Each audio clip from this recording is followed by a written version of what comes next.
Hey everybody, Dave Hagan here. I want to intentionally talk about being intentional. That's today on the Financial Wellness Podcast.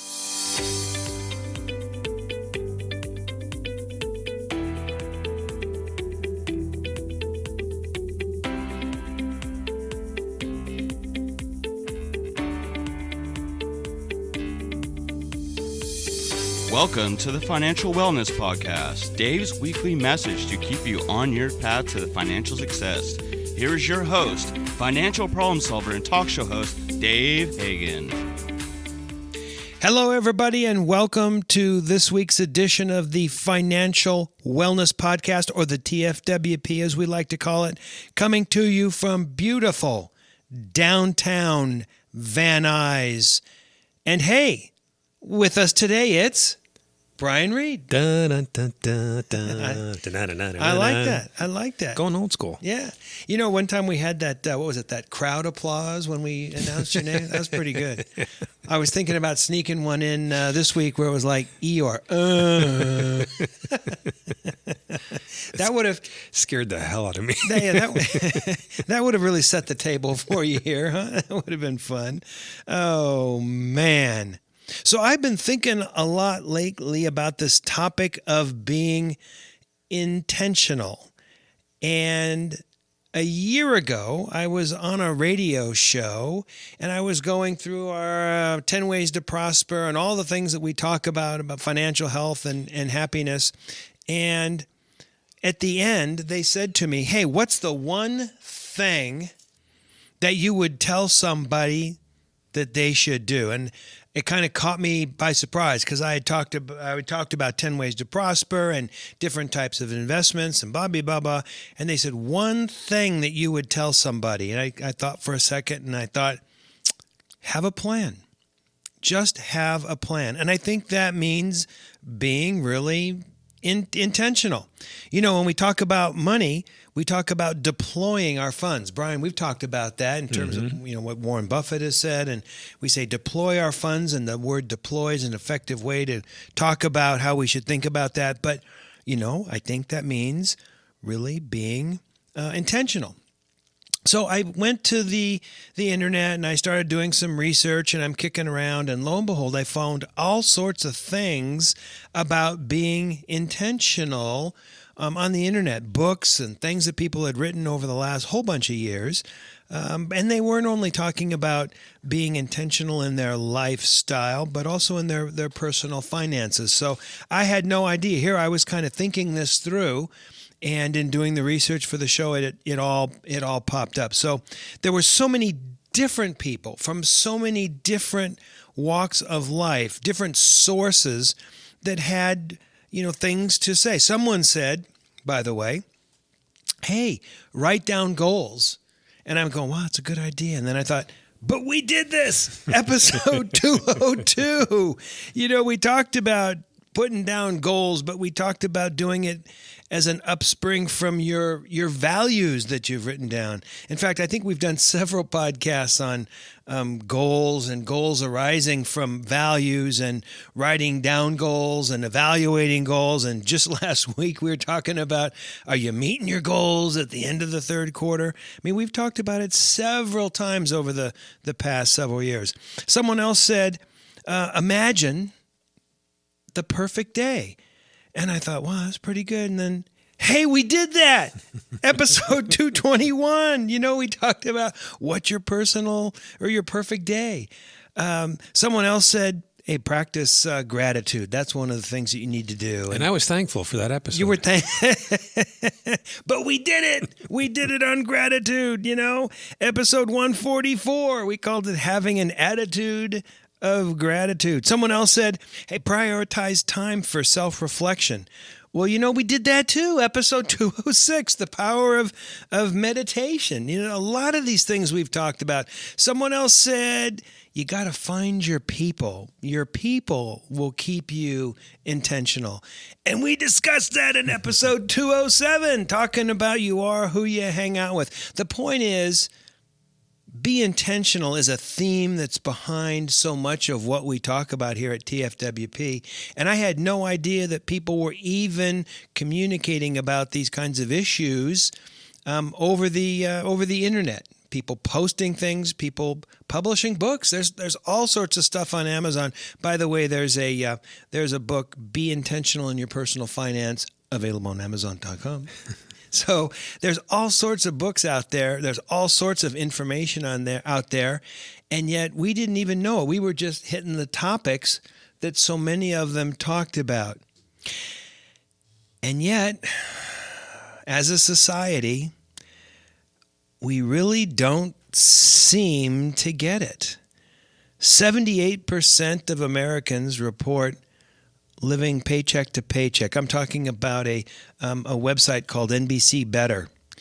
72% of the people out in the United States say that they're stressed by money. 57% have less than $1,000 in savings. 33% have no savings at all. And I seem to recall an article from last year, Brian, where they were saying that the vast majority of our populace couldn't even cover a $400 repair bill. I remember that. I mean, everybody's out there living on the edge. And certainly, all of these people are not doing this intentionally. They're not intentionally doing this. Rather, they're simply failing to be intentional about what they really want. The vast majority of people in our country. Now, financial intentionality is simply the idea of being intentional, deliberate, and purposeful with your finances. I mean, that's really what we're all about. That's what we talk about. We talk about different angles, different perspectives. We package it different ways. We laugh about it different ways, But that's really what we're talking about. And yet, clearly, most Americans aren't doing this. So now I'm getting a little freaked out when I'm doing the research. I'm going, oh, it's all going downhill where the sky is falling. I'm like the little chicken out there. And I'm going, why is this? Well, why is this? And I'm thinking that there's a lot of different reasons. I mean, people are distracted by stuff. They're distracted by the media. Goodness gracious, our media has become so broad in terms of the number of channels and ways that you can get information. We're distracted by the media.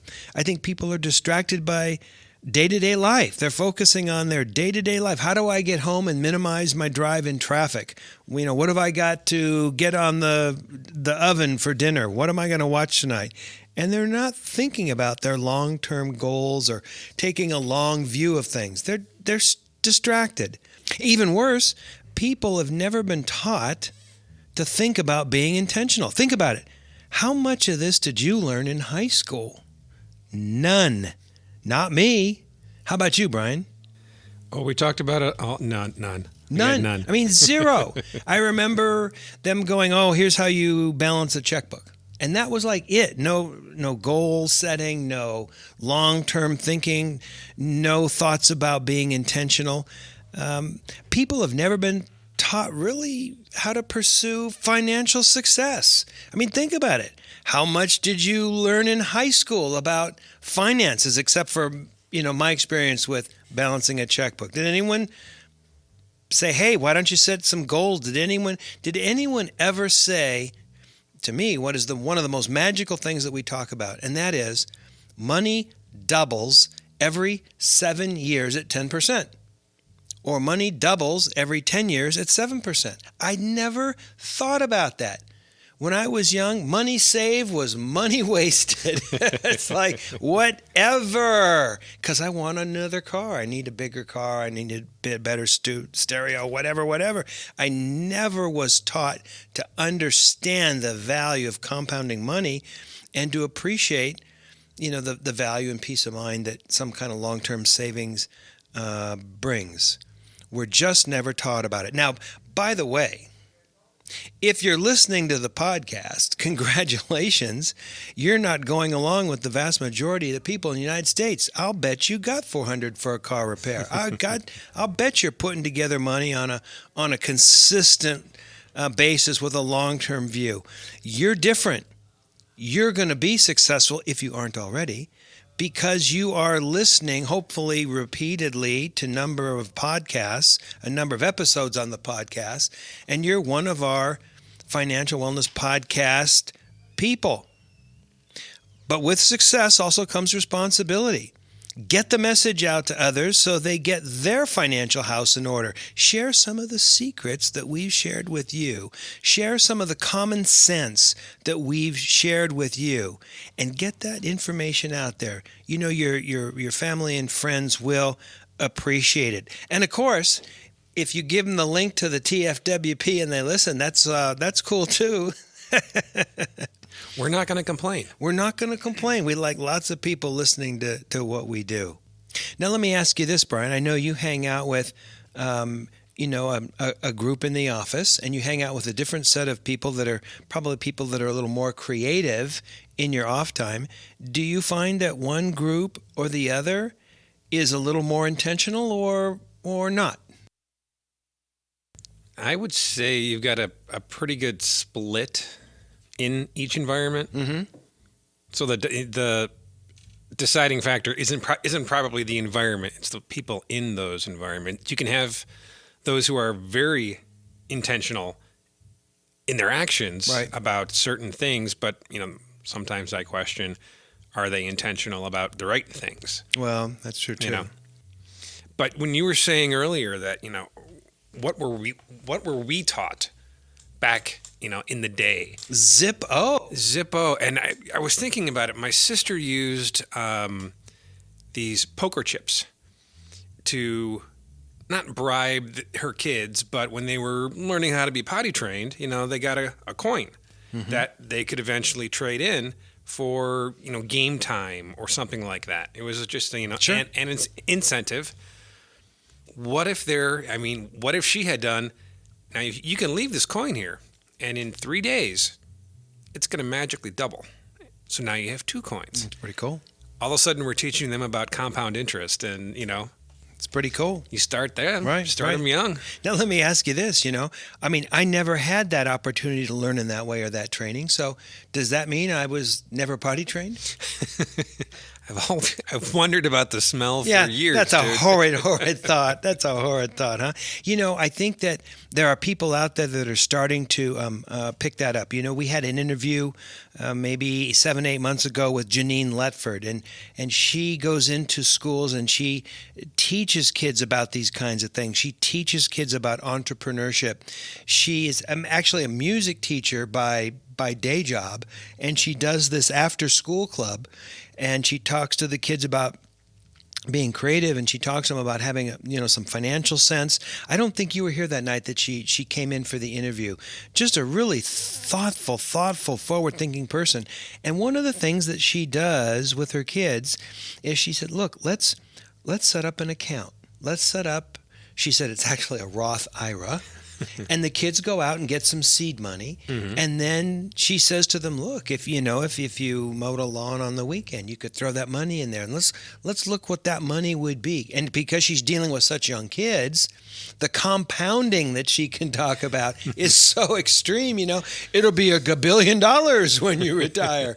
But it's magic. It's magic, and it gets the kids psyched about, I want to put some money in an account, and when that money comes out, it's tax-free, and this is really cool, and it gets them all excited about that. I never had that. Any of that, When I was younger, I'd go, ooh, wow, I can get a bigger car, or I can, we can move to a bigger shiny apartment. bauble. I know, and I must have it. I'm that kind of guy. I like the shiny bauble. I remember when we used to work together, you'd say, Dave, focus, because we'd be off on some tangent talking about whatever, and you go, focus, look at me, focus, and then we'd finish up our work.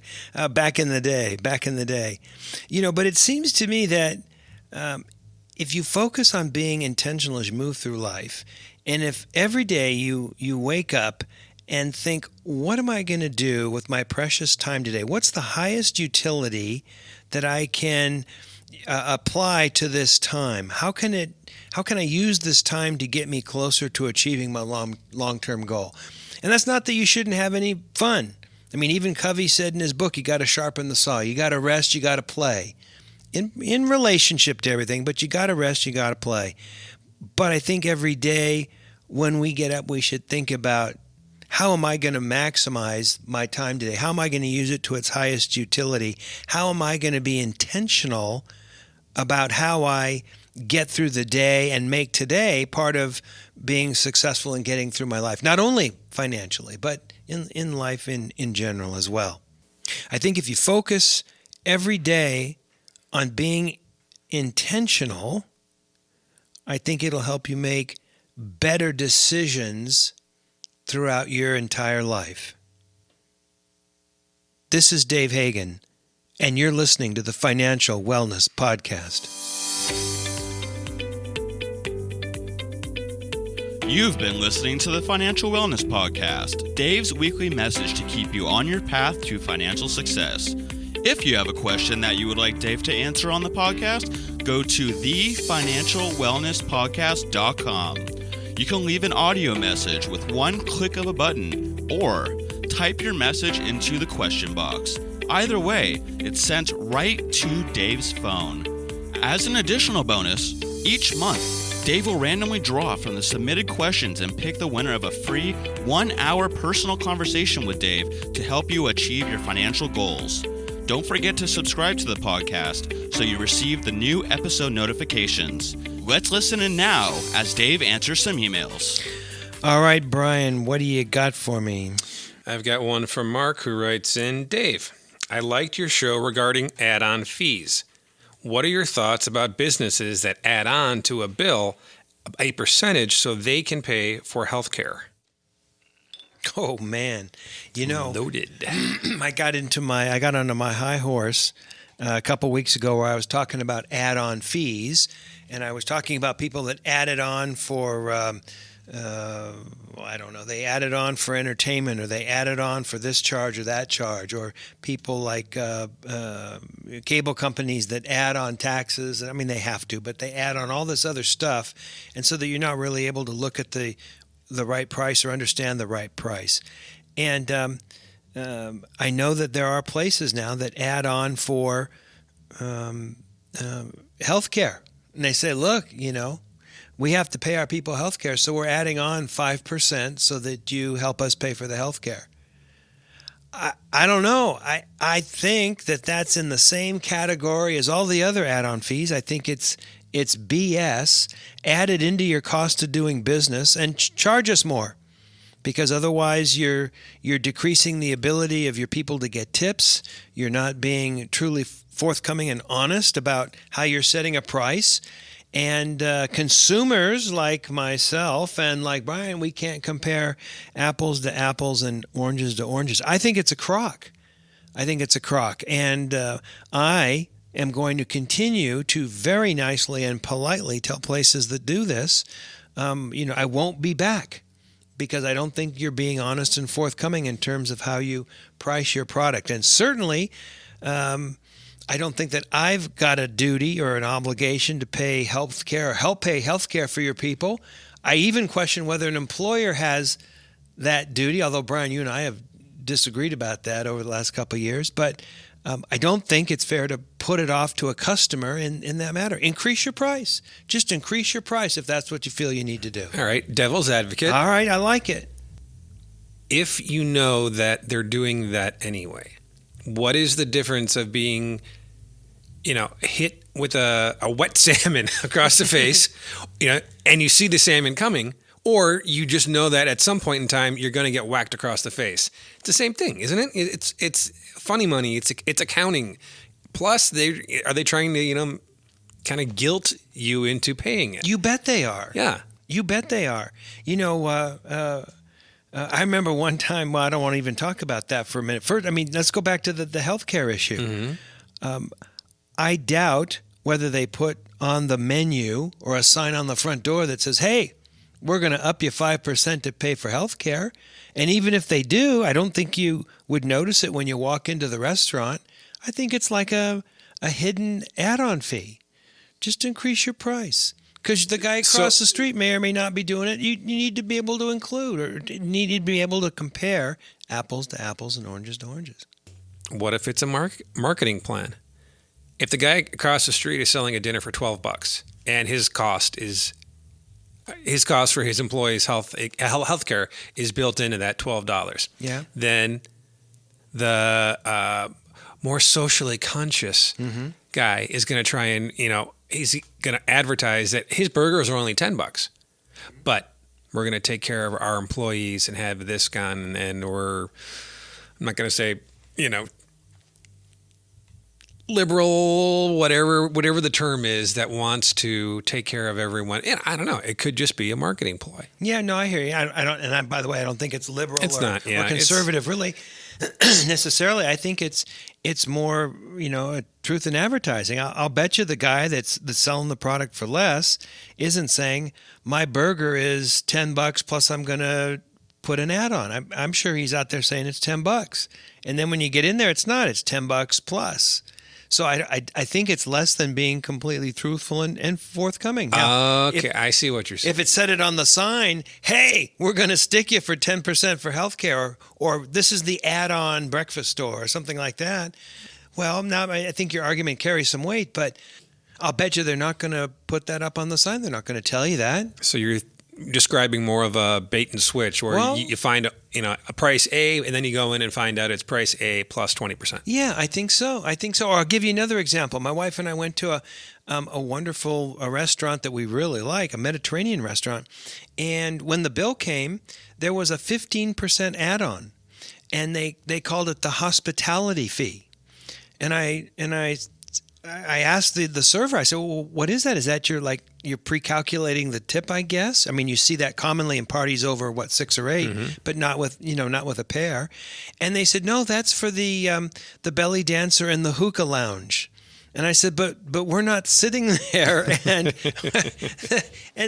a belly dancer really doesn't do it for me. And why should I pay for it? I mean, I had no idea. And so I don't think we're going to go back there. I'm here with my wife. I'm not allowed to look at that. That's I'm right. I'm not paying for that. Well, and truth be told, it wasn't a 15% belly dancer. It wasn't kind. But I just think that to add that kind of stuff on without very clear advance notice is really kind of unfair. I think it's misrepresentation, and yet it's perceived as being okay, because companies as big as the cable companies do it. $29 for a year, and then it goes to $50 plus the box, plus the remote, plus the taxes, plus the plus. You go, wait a minute, this programming isn't even that good. So and I think that that trickles down, and people think, wow, we can get away with that, and I think that they do, and frankly, I'm hopeful that more of our listeners are going to say, hey, in a kind way, doesn't need to be a scene. I'm not going to do that because I don't think that that's forthright and fair and completely honest. And I won't be back. I won't be back. Tell me how you really feel about this, Dave. Oh, you think I'm a little? Yeah, you've hit one of those hot buttons again. There, I've hit a nerve. Oh my goodness! All right, calm me down. I think that's a wrap. This is Dave Hagan, and you've been listening to the Financial Wellness Podcast.